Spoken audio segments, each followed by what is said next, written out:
Academy के online platform पर मैं स्वागत करता हूं। मैं जमुना द्विवेदी आपको विभिन्न प्रतियोगी परीक्षाओं में पूछे जाने वाले हिंदी विषय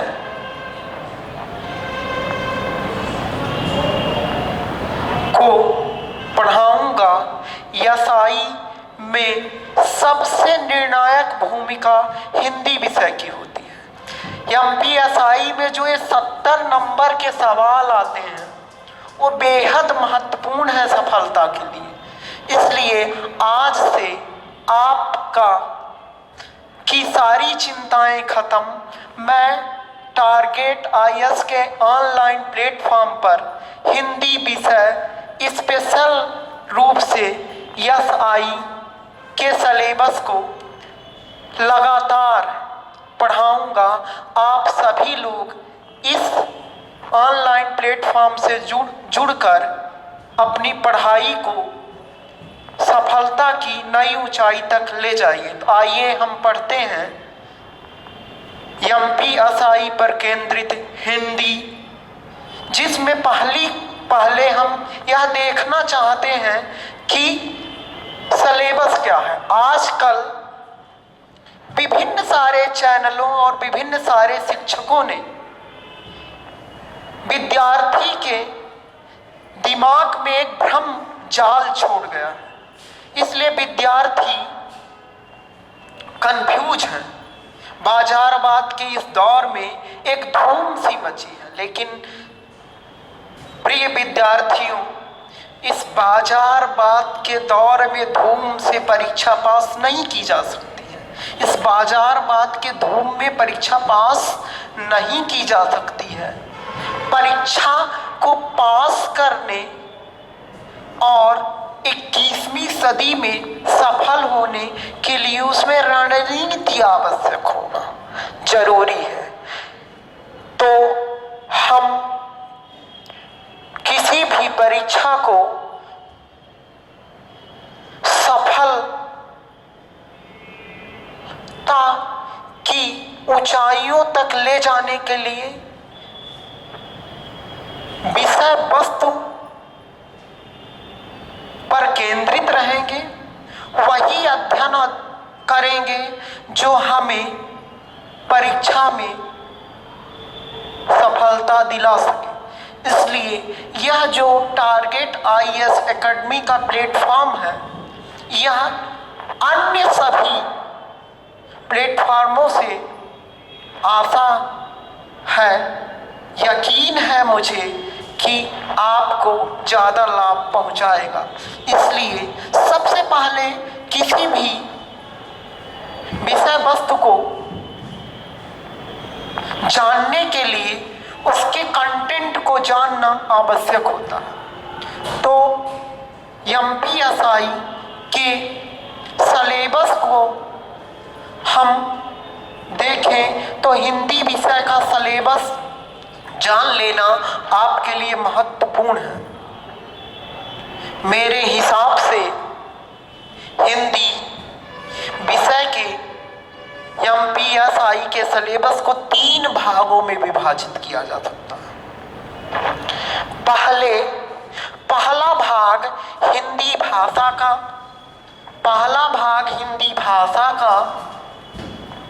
विकास,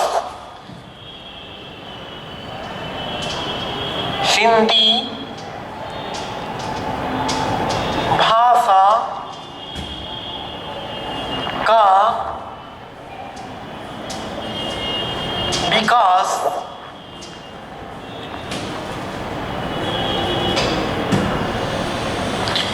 इस भाग से 10 से 15 सवाल आपकी परीक्षा में जरूर रहते हैं।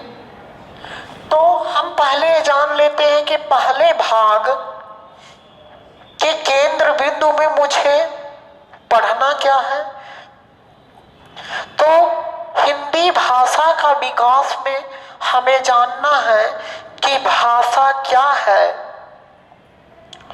भाषा क्या है,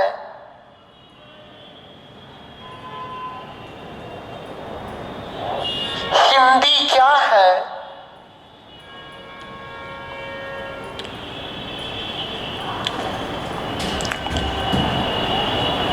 विकास क्या है?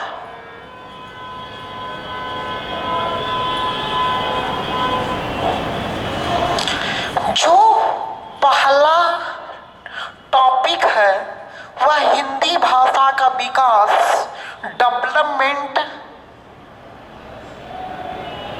इन हिंदी लैंग्वेज में जो 3 शब्द हैं, हिंदी लैंग्वेज और डेवलपमेंट, हिंदी भाषा और विकास, ये तीनों पारिभाषिक शब्द हैं। तीनों के तह तक समझना बहुत जरूरी है।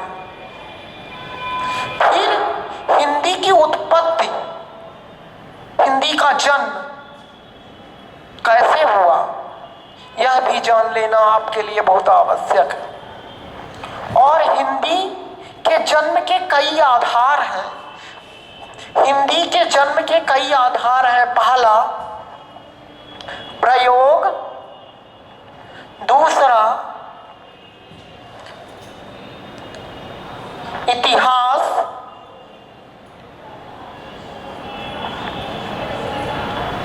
और तीसरा भाषा। वास्तविक में हिंदी संस्कृत से निकली हुई भाषा है, इसलिए हम प्राचीन काल से अब तक विभिन्न भाषा के विकास का अध्ययन भी इसके अंतर्गत करेंगे। साथ ही साथ संस्कृत,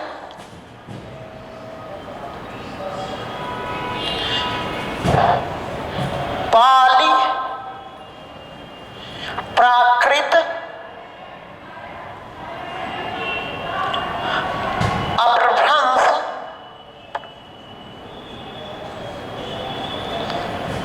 और हिंदी में विभिन्न अपभ्रंशों की भी मैं चर्चा करूंगा क्लास में।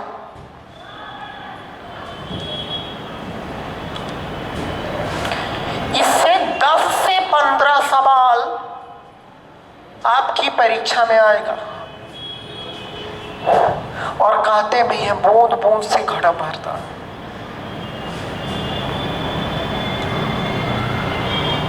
तो आपको सफल होने के लिए कोई चीज छोड़नी नहीं है।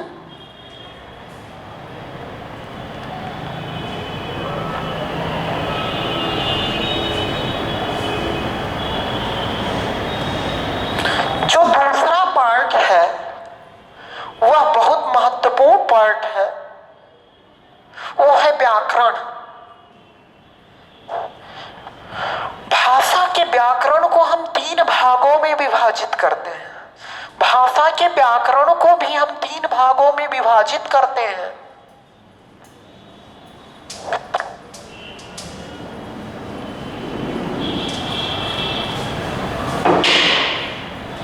और भाषा का व्याकरण भाषा का प्राण है विद्यार्थियों। इसीलिए कहा गया है कि बिना भाषा के व्याकरण नहीं और बिना व्याकरण के भाषा नहीं। तो जो दूसरा पार्ट है सिलेबस का वो है व्याकरण, जिसे इंग्लिश में हम ग्रामर कहते हैं। तो आप सबको पता है कि ग्रामेटिकल मिस्टेक भाषा को अशोभनीय बना देता है। तो व्यापम जो है उसी ग्रामेटिकल मिस्टेक की परख करता है, व्याकरणिक अशुद्धियों की परख करता है। क्योंकि जब आप एसआई बनेंगे तो विभिन्न लोग थाने में आएंगे अपनी बात लिखवाने। तो जाहिर सी बात है कि आपको पत्र लिखते बनना चाहिए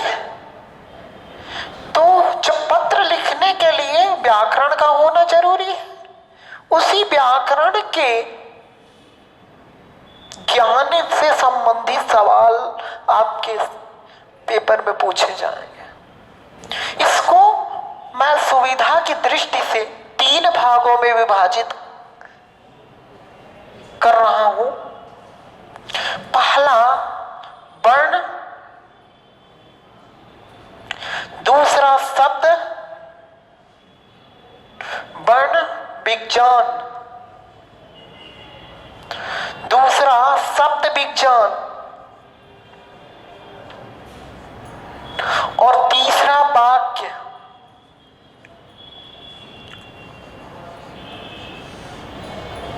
विज्ञान।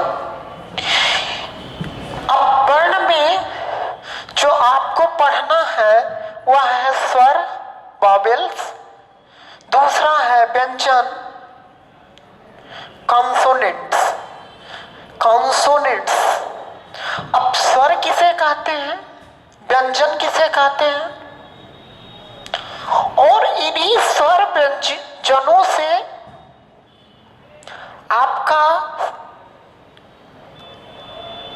संधि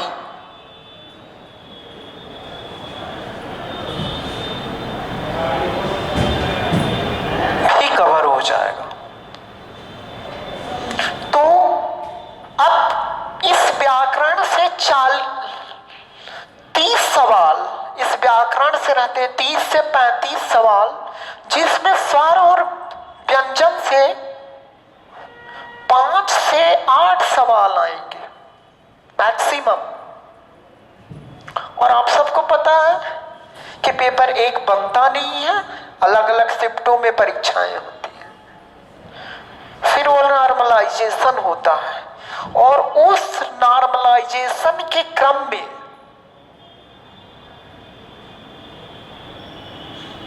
आप व्यापम पर ठीकरा फोड़ते हैं कि पेपर सरल था, कठिन था। देखिए विद्यार्थियों, अगर सफल होना है तो हमें कठिनतर कार्य करना, कड़ी मेहनत करनी है। तो आपके पास समय है, आज से ही जग जाइए और टारगेट आईएएस एकेडमी के ऑनलाइन प्लेटफॉर्म से जुड़ जाइए।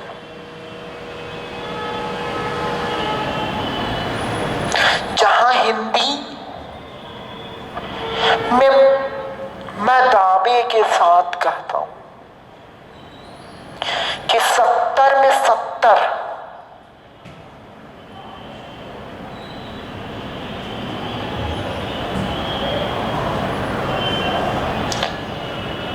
आ सकता है, बशर्ते आप मेरी हर क्लास को ज्वाइन करिए।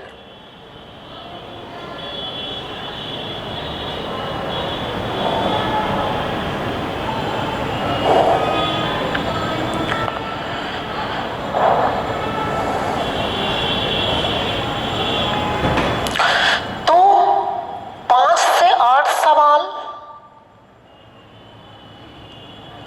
इस व्याकरण के वर्ण संबंधी चैप्टर से आएंगे और दूसरा है जो शब्द विज्ञान, उसमें शब्द की उत्पत्ति, रचना की दृष्टि से, अर्थ की दृष्टि से,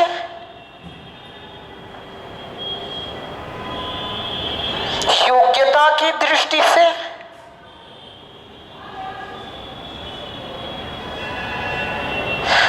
इतिहास की दृष्टि से, तमाम चीजें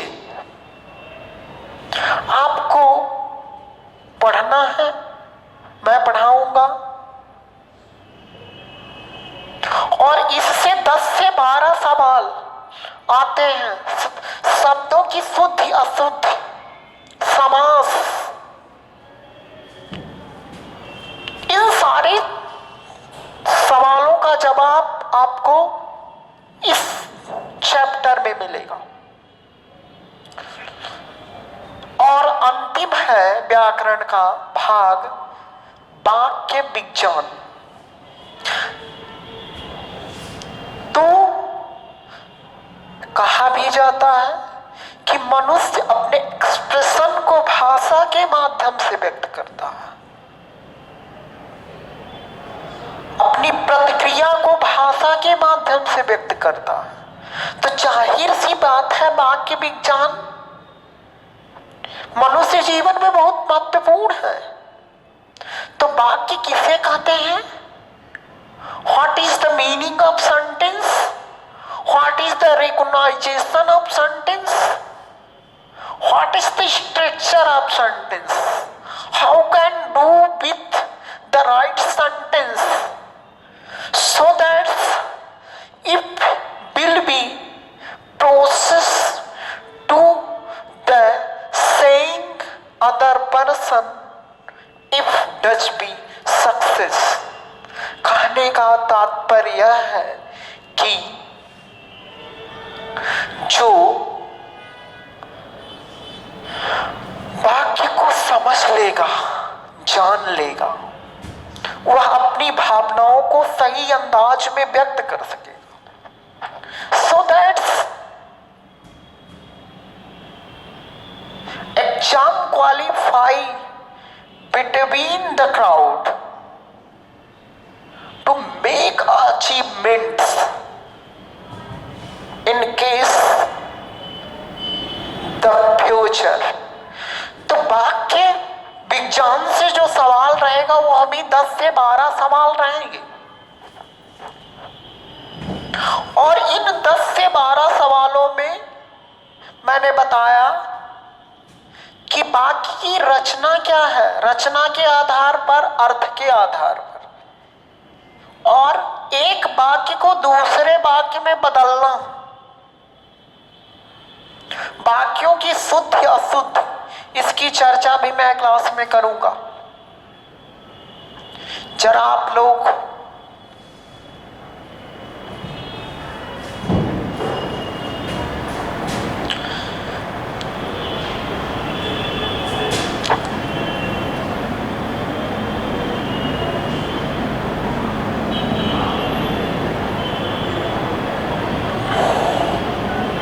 इस विषय वस्तु को समझिए पहले, क्योंकि सफलता के लिए साधन का होना जरूरी है।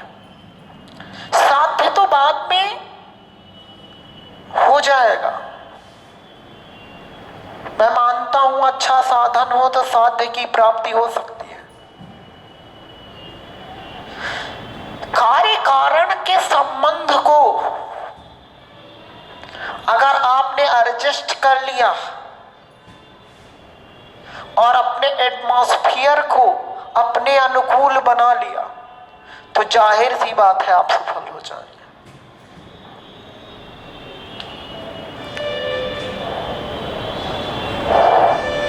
पिछले 10 महीने से मैं विलुप्त हो गया था, किसी को कोई पता ही नहीं थी।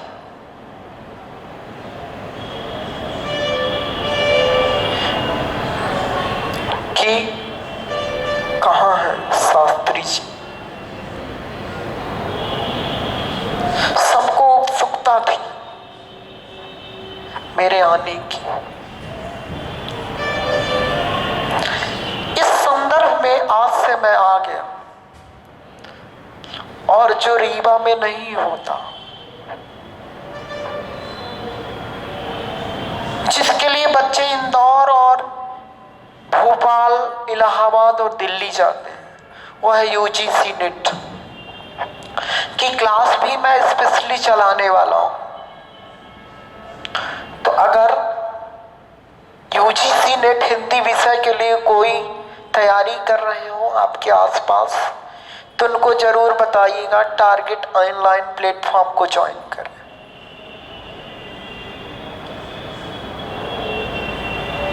क्योंकि मैंने पहले ही कहा, वैकेंसीज आना बड़ी बात नहीं है, उन परीक्षाओं में आप सफल हो जाइए, ये बड़ी बात है। और सफल होंगे एक विशेष रणनीति के तहत। वो रणनीति यहां मैं बताऊंगा। मुझे यकीन है आप सफल होंगे। जो तीसरी बड़ी बात है इस सिलेबस की, वह यह है कि मुहावरा, लोकोक्ति आदि से भी सवाल 5 रहेंगे।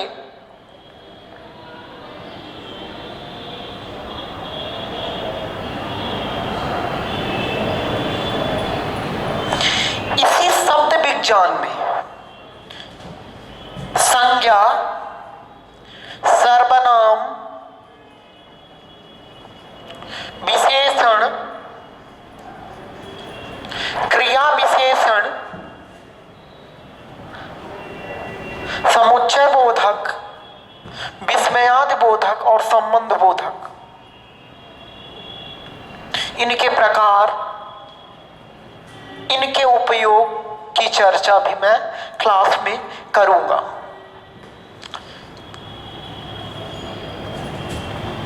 तीसरा जो एसआई पर केंद्रित भाग है वह काव्य शास्त्र से है।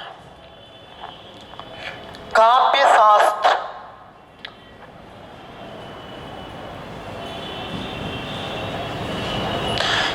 प्राचीन संस्कृत में क्लासिकल राइटर थे। उन क्लासिकल राइटरों ने सेंटिमेंट्स, अर्थमेंट्स को बड़े ही संजीदगी के साथ प्रस्तुत किया। और सबसे कठिन बात है काव्य शास्त्र, लेकिन चिंता मत करिए, सबसे सरल भी है। तो इस काव्य शास्त्र में पहले रस,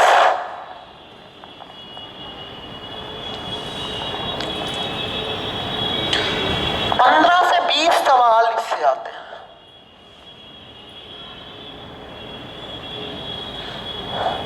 रस,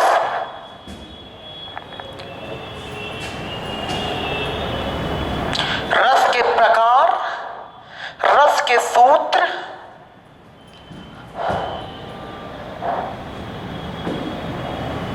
रस की उत्पत्ति, विभावानुभाव, व्यभिचारी भाव, संयोगात्रित रस निष्पत्ति।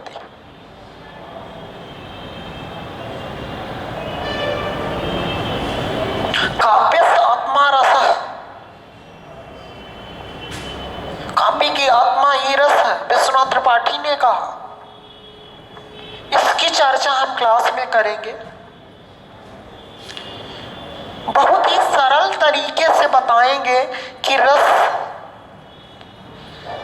क्या है, कैसे परीक्षाओं में पूछा जाता है।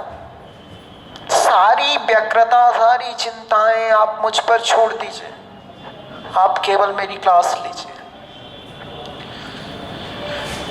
फिर दूसरा है अलंकार।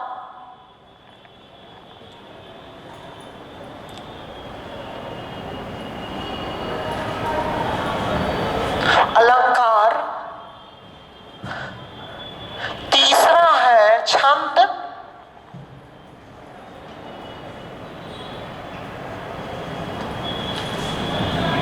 चौथा है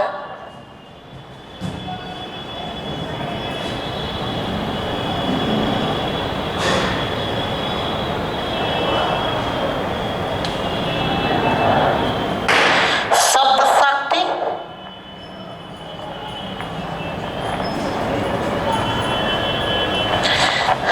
पांचवा है शब्द गुण।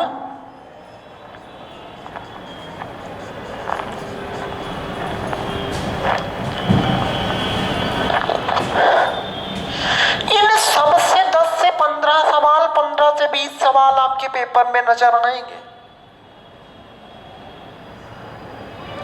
और इसी के अंतर्गत मैं रखता हूं हिंदी साहित्य के विकास को। हिंदी साहित्य का विकास दूसरा जो पार्ट है, इसमें तीसरा दूसरे में काव्य शास्त्र में ही हिंदी साहित्य का विकास, इसमें बड़े ही सरल और बड़े ही सहज सवाल रहते हैं। सबसे बड़ी बात होती है कि जो हिंदी साहित्य का विकास हुआ वो 4 कालों में हुआ। आदि काल, भक्ति काल,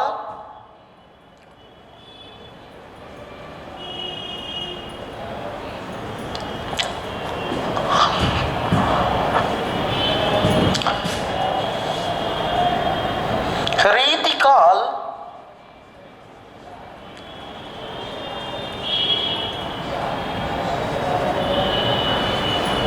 और आधुनिक काल।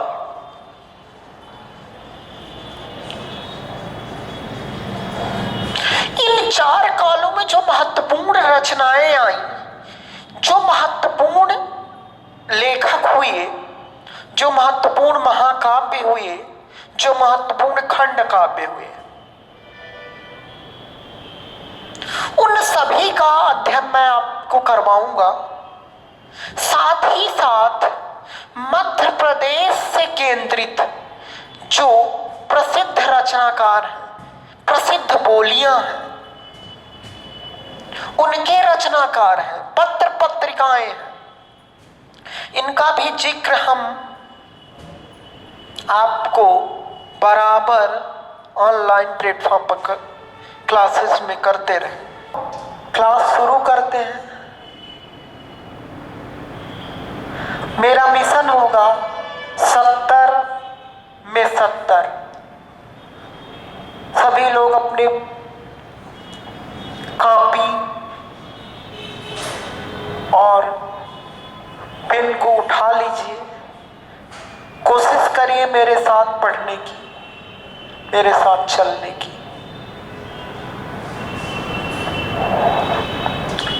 पहला जो बिंदु है वह है हिंदी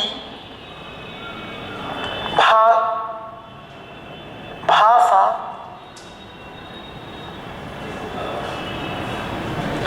का विकास।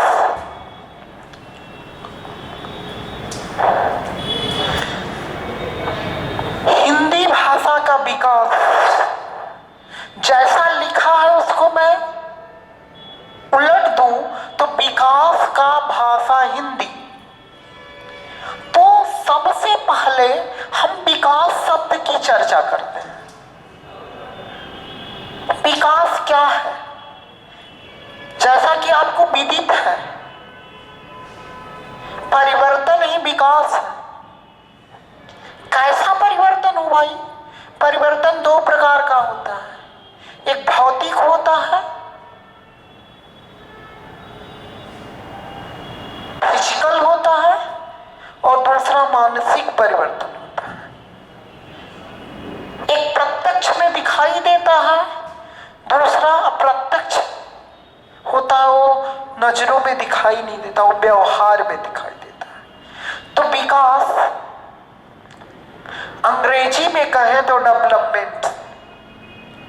किसी भी विषय वस्तु, किसी भी व्यक्ति, किसी भी स्थान में जो निरंतर परिवर्तन होता है उसे हम विकास कहते हैं। और विकास सबका होता है। सजीव का भी विकास होता है, निर्जीव का भी विकास होता है। वो कैसे? आप कहेंगे कि निर्जीव का विकास कैसे होता है? निर्जीव का विकास इस प्रकार होता है, जैसे मान लीजिए कहीं पर खाली जमीन पड़ी है वर्तमान में, और कुछ दिन बाद उस जमीन पर घर बन जाता।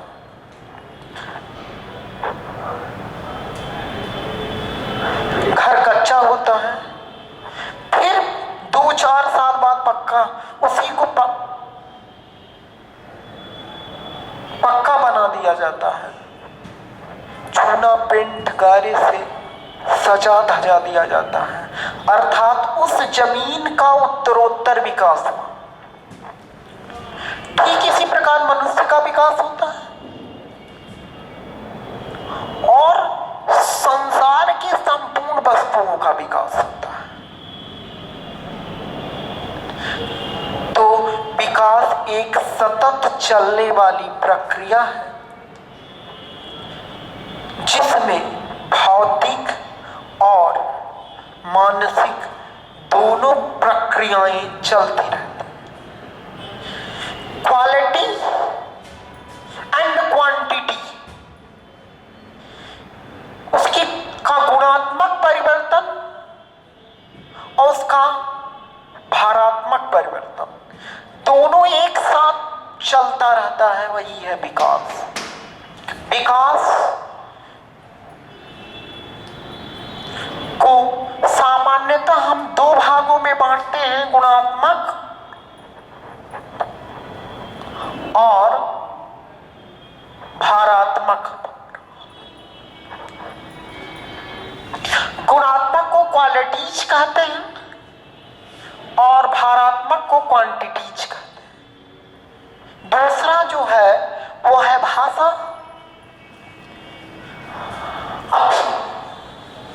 सर, भाषा जो है वो वस्तुतः भास धातु से निर्मित है, जिसका अर्थ होता है व्यक्त की हुई वाणी।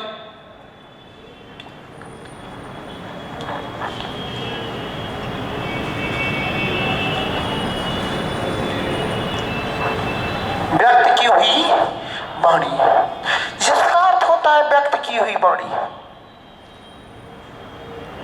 अब भाषा अभिव्यक्ति का माध्यम है,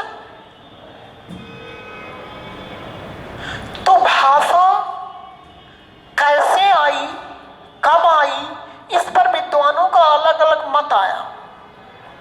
और भाषा क्या है? भाषा त्रिआयामी प्रक्रिया है। ध्यान रखिएगा, भाषा त्रिआयामी प्रक्रिया है।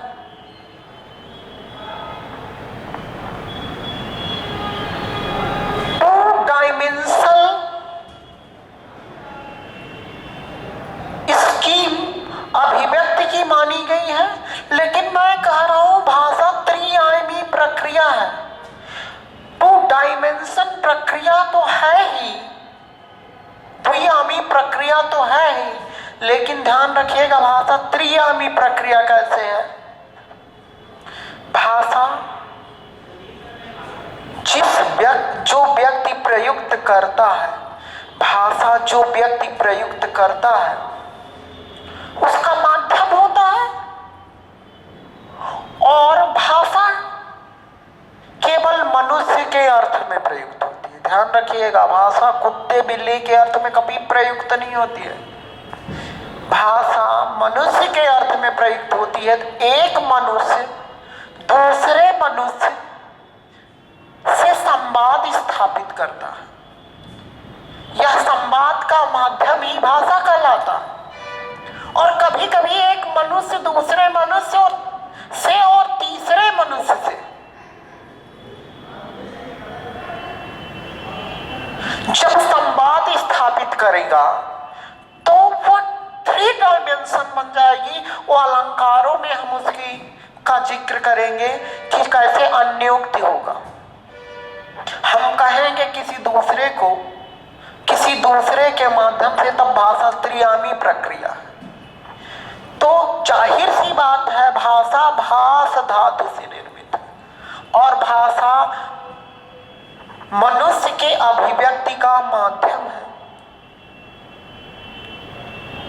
तो जब मनुष्य के अभिव्यक्ति का माध्यम है तो भाषा वैज्ञानिकों ने इसकी परिभाषा गढ़ना शुरू किया।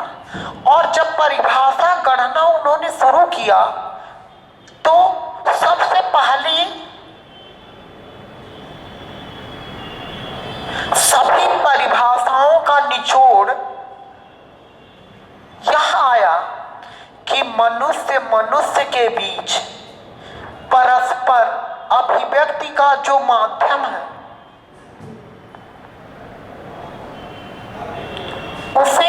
हम भाषा कहते हैं, जो मनुष्य वाणी के द्वारा व्यक्त करता है और इस वाणी में निश्चित ध्वनि संकेतों की सहायता ली जाती है। अर्थात भाषा निश्चित ध्वनि संकेतों के माध्यम से मनुष्य के बीच परस्पर अभिव्यक्ति का माध्यम। विद्यार्थियों,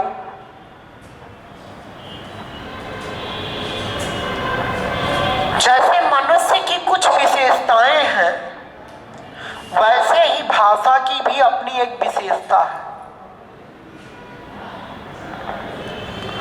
और उन विशेषताओं को नजरअंदाज नहीं किया जा सकता।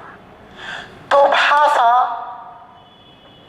की सबसे बड़ी विशेषता है कि भाषा कठिनता से सरलता की ओर जाती है। कठिनता से सरलता की ओर जाती है। फर्स्ट क्वालिटीज लैंग्वेज की भाषा कठिनता से सरलता की ओर जाती है। ये कैसे हुआ? प्राचीन काल में संस्कृत बड़ी कठिन भाषा थी। वेद पुराण उपनिषद समझ में नहीं आते हैं आज भी। तो मनुष्य ने उसका एक सरल रूप ढूंढा तो पाली आया। पाली भी जब कठिन लगा तो प्राकृत आया। प्राकृत भी कठिन लगा तो प्रभंस आया। प्रभंस भी कठिन लगा तो हिंदी आई। और हिंदी जो मानक हिंदी है वो भी कठिन लगता है तो अपना बोली बोलने लगते हैं। अर्थात भाषा की पहली विशेषता है कि भाषा कठिनता से सरलता की ओर गति करती है। जब दूसरी हम विशेषता के बारे में बताएं तो भाषा परिवर्तनशील है। भाषा परिवर्तनशील कैसे है? एक मनुष्य की आवश्यकताएं असीम हैं और जब मनुष्य की आवश्यकताएं असीम हैं और मनुष्य की अभिव्यक्ति का माध्यम ही भाषा है, तो अपनी आवश्यकताएं कम से कम रोटी कपड़े मकान के लिए वो एक जगह से दूसरी जगह जरूर गति करेगा। तो जब गति करेगा तो जाहिर सी बात है कि जब वो एक जगह से दूसरी जगह जाएगा तो दूसरे जगह की भाषा भी क्या होगी? बदली होगी। और जब दूसरे जगह की भाषा बदली होगी तो क्या होगा? उसको वहां समायोजन करने के लिए उस भाषा को सीखना पड़ेगा। और जब सीखना पड़ेगा तो जाहिर सी बात है उसकी भाषा क्या हो जाएगी? बदल जाएगी। बोलिए ना, बदल जाएगी। तो जब बदल जाएगी तो इसलिए दूसरी विशेषता है भाषा परिवर्तनशील है। भाषा क्या है? परिवर्तनशील है। तीसरी विशेषता जो है भाषा सामाजिक संपत्ति है। अब आप कहेंगे कैसे? तो भाषा सामाजिक संपत्ति कैसे है भाई? जिस समाज में व्यक्ति पैदा होता है, बालक पैदा होता है, उसी समाज से शुरुआत में वो भाषा ग्रहण करता है। मान लीजिए बालक इंग्लैंड में पैदा हुआ तो धीरे धीरे बड़ा होगा तो अंग्रेजी बोलने लगेगा। और मान लीजिए बच्चा हो भारत में पैदा हुआ तो हिंदी बोलेगा। और भारत में अगर उड़ीसा में पैदा हो गया, बंगाल में पैदा हो गया तो उड़ीसा में उड़िया बोलेगा, बंगाल में बंगला बोलेगा, महाराष्ट्र में मराठी बोलेगा। इसका मतलब बच्चा जो है भाषा समाज से अर्जित करता है। इसलिए यह भाषा क्या है? सामाजिक संपत्ति। चौथी विशेषता की तरफ हम जाएं तो भाषा प्रवाहमान है। ये क्या है भाई? भाषा प्रवाहमान कैसे है? भाषा नदी की तरह निरंतर बह रही है, क्योंकि नदी का पानी नदी कभी लेने नहीं आती है, अपने में मिलाने नहीं आती है। तो भाषा जो प्रयोग से हट जाती है और पीछे छूट जाती है। आप लोग याद करिए, जब आप छोटे रहे तो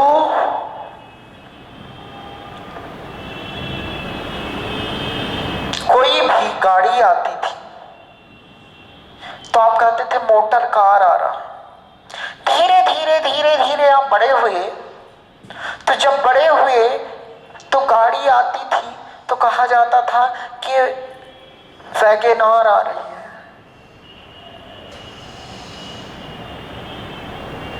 ये सिटी 100 है। और आज क्या कहा जा रहा, 4 व्हीलर आ रही है। तो जाहिर सी है भाषा बदली। भाषा क्या है, बदली। तो भाषा क्यों बदली भाई? क्योंकि जो शब्द प्राचीन काल से प्रयुक्त था वो बीच में क्या हो गया, प्रयोग से हट गया। और जो प्रयोग से हट गया उसको हम दोबारा प्रयोग में नहीं लाते हैं। भाषा की सबसे बड़ी विशेषता है कि भाषा प्रवाहमान। और अगली विशेषता है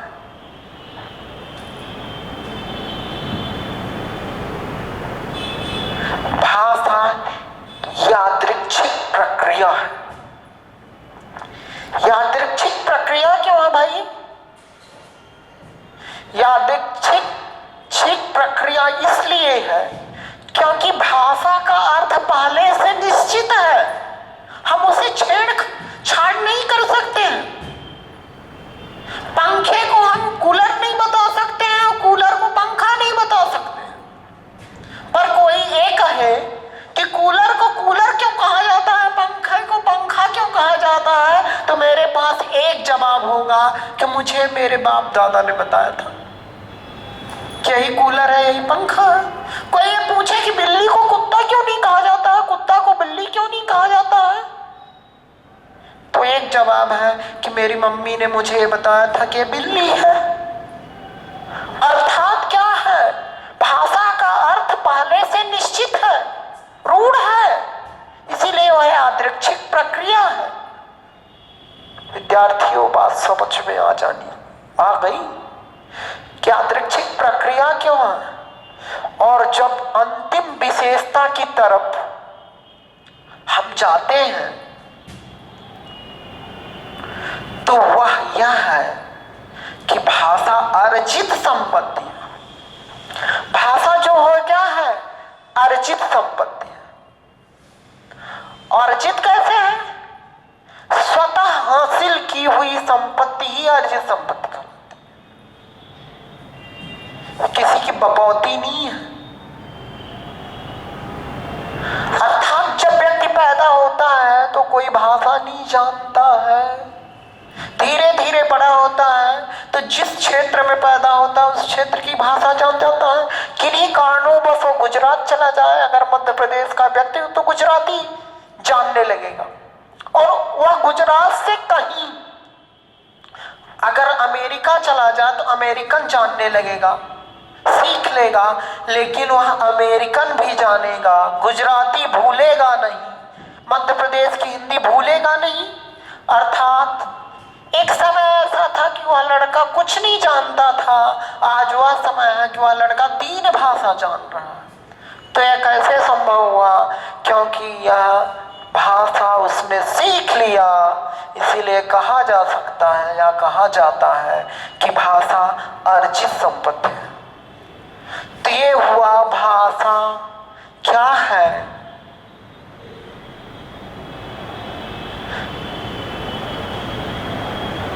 भाषा की विशेषता क्या है? कुछ विद्वानों की परिभाषाएं भी पूछता है, जो कल की क्लास में मैं बताऊंगा। कुछ महत्वपूर्ण परिभाषाएं, 2 महत्वपूर्ण परिभाषाएं हैं श्याम सुंदर दास की और कामता प्रसाद गुरु की, और एक तीसरी महत्वपूर्ण परिभाषा है चिंतक हैं और भोलानाथ तिवारी जो भारत के बड़े भाषा वैज्ञानिक हैं। इन चार परिभाषाओं का जिक्र कल की क्लास में मैं करूंगा, जहां पर आपको आज की क्लास समझ में नहीं आएगी कमेंट जरूर करिएगा। और जिन्होंने इस चैनल को सब्सक्राइब नहीं किया है वह जरूर कर लीजिएगा। न रुकना है न झुकना है, बस आगे की तरफ कदम बढ़ाना है और यशाई बन जाना है। इसी थीम पर काम करिएगा। धन्यवाद।